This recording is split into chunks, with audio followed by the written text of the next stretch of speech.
Beetle Bailey with my Mid-Atlantic. We've got something special here for you today with Locked In Sports.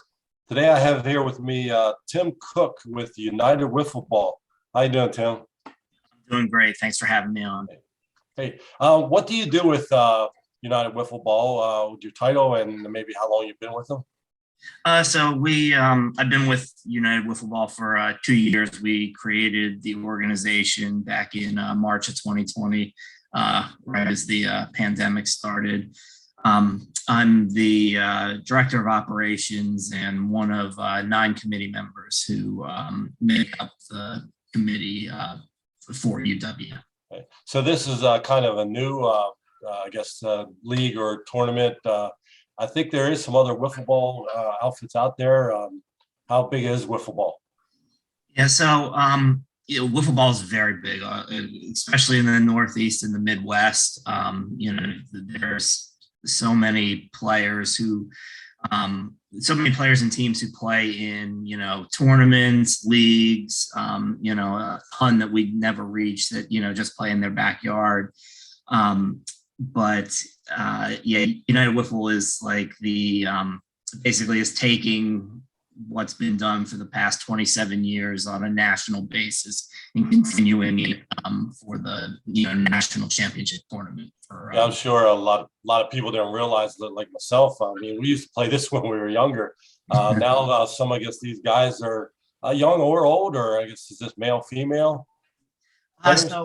It's mostly male. We've had in the other tournament circuit I run, Mid-Atlantic Wiffle.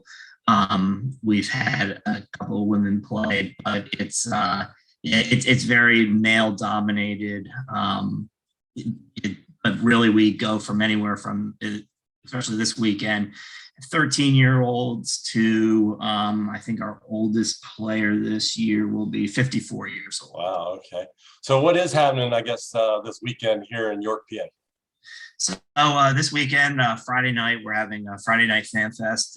We're co-hosting it with Major League Wiffle out of Michigan. They're a league that has a tremendous YouTube presence, have a lot of fans. So there's a home run derby in the stadium. We're going to do our home run derby.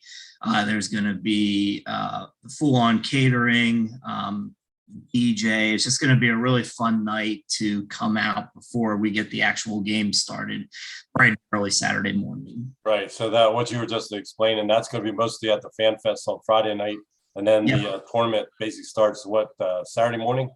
Saturday morning at 8 a.m. and then it'll go through. Right now the weather's looking good, but we should be playing the championship game sometime in the afternoon on Sunday, hopefully about 3 or 4 p.m. But we're prepared to play it under the lights if needed.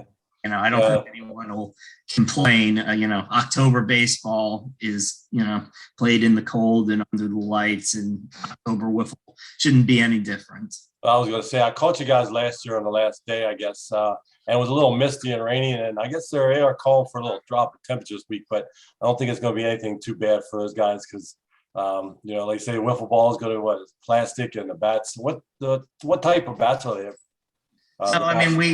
We have a bunch of different bats. There's, your general plastic that you can buy online. They're blue bat barrels. We have people who make bats out of a lot heavier material that cost a lot more. You can get a really high end bat for anywhere from like $175 to $225. So most people stick around the $30 range and get a loco bat, but there's plenty of options out there. There's also like the Easton bat where you can get it at Sporting Goods, and people can use the yellow bat if they want, but we don't see that here, especially with the vision. One thing I might not notice, and I don't know if anybody's looked into it. I mean, what is the, I guess, maybe top speed of a pitcher with the wiffle ball? So last year we had the stadium gun on for the championship game, and the pitchers were hitting 94, 95. when we did an event in September with the Revolution pregame, we had two of their players step in the box against one of our really good pitchers, and he hit 96. He was 96 on pitches, and that's from 45 feet away. So it's it's fast. Yeah. Yeah, I noticed also people can look on your website there at the United Wiffle Ball and see a little bit of the outline of the way the fields are going to be set up, because it's kind of different the way that you have actually 3 fields right on inside the stadium there, right?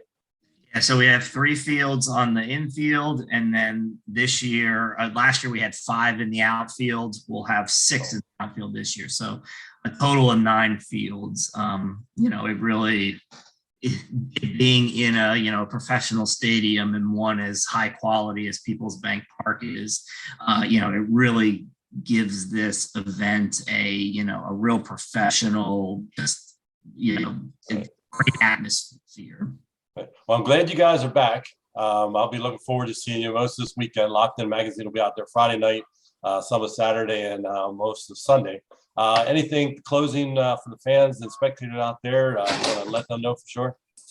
I just say if you have any interest in wiffle ball, or if you're dying to see some live baseball type action, come out this weekend. I think your thirst for baseball will be well. I know last year with COVID we couldn't have any spectators.